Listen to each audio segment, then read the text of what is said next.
चलिए, नमस्कार आप सभी को आपके ही अपने प्यारे से YouTube channel we are education के ऊपर में आप सबों का बहुत बहुत स्वागत है। और आशा और उम्मीद करता हूं कि आप सब एकदम स्वस्थ होंगे, मस्त होंगे और आप अपने तैयारी में एकदम व्यस्त होंगे।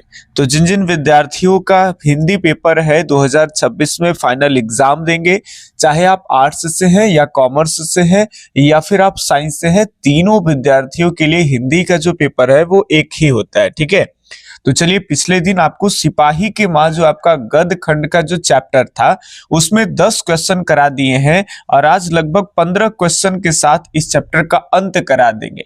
तो कोशिश कर रहे हैं कि गद खंड के जितने भी चैप्टर हैं उसको चैप्टर वाइज जो है ऑब्जेक्टिव के माध्यम से क्वेश्चन भी प्रैक्टिस करा दे और कहानी भी साथ साथ समेट दे, है ना। चलिए, तो आज का प्रश्न है कि 13 दिनों तक हम लोग भूखे प्यासे जंगली रास्ते से चलते रहे, यह किसने कहा है। तो यह किसने कहा, तो ये जो ईसाई लड़की आई थी, है ना, जो आपके मानक है उनकी माता से मिलने के लिए, तो वही कहे थे। सी ऑप्शन सही हो जाएगी। प्रश्न अगला कह रहा है कि किसकी मां पागल हो गई थी। तो पागल किसकी मां हो गई थी, तो आप कहानी में पढ़े होंगे कि मानक के पीछा करते हुए भी एक सिपाही आया था और उसकी मां जो है वो पागल हो गई थी। और उसकी पत्नी के बारे में पढ़े थे कि उसकी पत्नी जो है वो प्रेग्नेंट थी और वो कह रही थी कि हमारे पिताजी हमारे पति का जो है वो कहीं ना कहीं लाश ही आएगा और लाश आएगा उसके बाद हम फांसी लगा लेंगे। तो उसकी मां पागल हो गई थी। किसकी मां भाई, तो सिपाही की मां, यानी बी ऑप्शन सही है। अगले सवाल, ठीक है, पूरी की पूरी सेकेंड वर्ल्ड वार के दौरान जो बर्मा में हुई लड़ाई थी उसका पूरा चर्चा है इस कहानी में।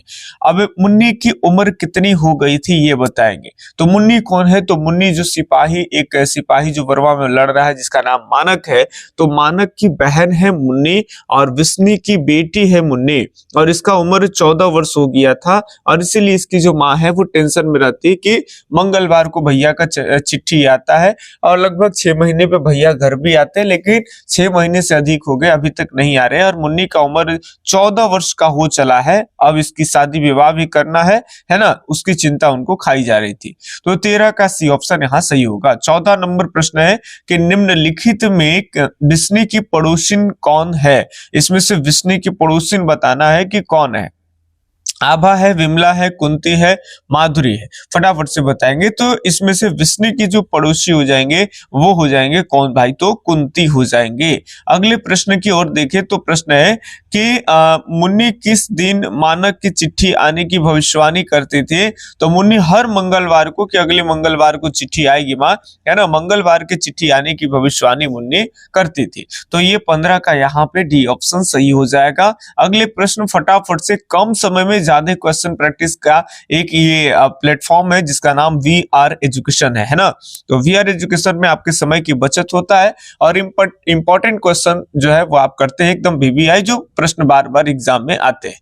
कौन कहता है मैं इसकी लाश ले जाकर चील और कौओं के आगे डाल दूंगा। तो ये कौन कहते हैं कि इसकी जो लाश है वो ले जाके चील और कौवे के आगे डाल देंगे। तो ये कहने वाला कोई और नहीं, ये कहने वाला सिपाही है जो मानक के पीछा करते हुए आता है ना। चलिए, अगले प्रश्न, मतलब सिपाही आरोप लगाता है मानक के ऊपर में कि ये कई सिपाहियों की हत्या किया है, अब तो इसको हम मार देंगे और इसके लाश को ले जा करके चील और कौवे को दे देंगे। किसके कड़ों की मोती तारों की तरह चमकते हैं। तो इस कहानी में आप पढ़ेंगे तो आपको पता चलेगा कि एक लड़की है जिसका नाम भी तारो है और उसी के जो कड़े हैं उसकी मोती हीरे की तारों की तरह चमकते हैं। और ये बात जा करके मुन्नी अपनी माँ को भी बताते हैं। तो मुन्नी की जो माँ विष्णु है वो बताते हैं कि अच्छा कोई बात नहीं, तुम्हारे भैया भी आएंगे, तो तुम्हारे भैया आएंगे तो उससे भी सुंदर जो है तुम्हारे लिए कड़े ले देंगे और तुम्हारे लिए रिश्ते वगैरह जो है वो देखने का काम करेंगे। लेकिन ऐसा नहीं हो रहा था। माँ और बेटे की जो आंखें हैं वो भैया की राहों में हमेशा इंतजार की राह जो है वो देख रही थी, लेकिन उनके भैया अभी तक नहीं आ रहे थे। उसी पे लगभग ये कहानी है। अगला प्रश्न है कि किस पाठ में यह उद्धरण आया है कि भाई फौजी वहां लड़ने के लिए है, वे भाग नहीं सकते, जो फौज छोड़कर भागता है उसे गोली मार दी जाती है। ये कहानी जो है वो कहाँ है भाई, तो प्रगीत नहीं, ये सिपाही की माँ में है। ठीक है, और सिपाही की माँ में ये कौन कहा था, ये अगर आप पढ़े तो कमेंट करके जरूर बताएंगे, ताकि हम भी जान पाए कि आप लोगों की तैयारी एक लेवल की है तो बहुत ज्यादा नंबर जो है आपको आने वाले हैं। मोहन राकेश का जन्म कब हुआ था, तो मोहन राकेश का जन्म आपको पिछले वीडियो में भी पढ़ाए थे, 1925 में हुआ था, 8 जनवरी 1925 को, है ना। अगले प्रश्न है इसमें से कि इनमें कौन सी कृति मोहन राकेश की है, तो मोहन राकेश जो इसके राइटर भी है, तो इसमें जानवर और जानवर जो आपका कृति है, रचना है, इसके लेखक मोहन राकेश हो जाएंगे। अगले प्रश्न हो जाएंगे आपके कि इनमें से कौन सी कृति मोहन राकेश की है, तो ये होगी आपका सेमी क्वेश्चन आ गए हैं। अगला प्रश्न देखेंगे कि कौन सी कृति मोहन राकेश की नहीं है, पूछा जा रहा है आपसे। तो इसमें से अगर हम बात कर लेंगे तो इतिहास और आलोचना जो है वो कृति मोहन राकेश की नहीं है, बाकी सभी मोहन राकेश के हैं। ठीक है, अगला प्रश्न फटाफट से 3 प्रश्न, 25 आज 15 कराएंगे, 10 का भले ही लगा होगा।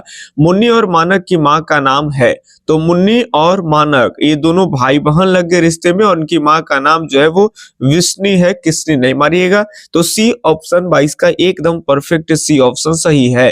अगले 23 नंबर प्रश्न है कि सिपाही की माँ एकांकी के अनुसार लड़ाई कहाँ हो रही है, तो सिपाही की माँ एकांकी जो एक है, इसमें लड़ाई जो है वो बर्मा में हो रही है, तो बी ऑप्शन जो है वो एकदम सही हो जाएगा।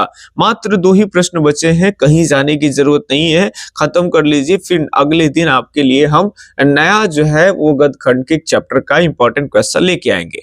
मोहन राकेश की एकांकी एक शीर्षक है, मोहन राकेश की एकांकी का जो शीर्षक है वो आपका, इसका नाम है सिपाही की माँ। ठीक है, इस चैप्टर का आप टाइटल ही पढ़ते हो भाई, सिपाही की माँ।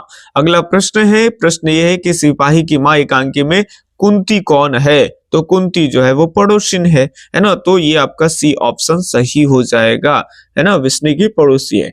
तो ये आपके आज के छोटे से क्लास में 15 क्वेश्चन करा दिए, इसके बाद एक नया चैप्टर का एमसीक्यूज आपको हम कराएंगे, है ना।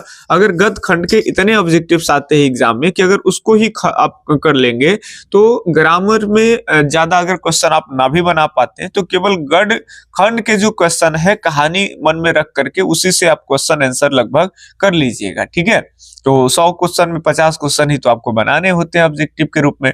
चलिए हम मिलते हैं आपसे अगले दिन अगले वीडियो सीरीज में, तब तक के लिए धन्यवाद, जय हिंद, अल्लाह हाफिज, आपका दिन शुभ हो, राधे राधे।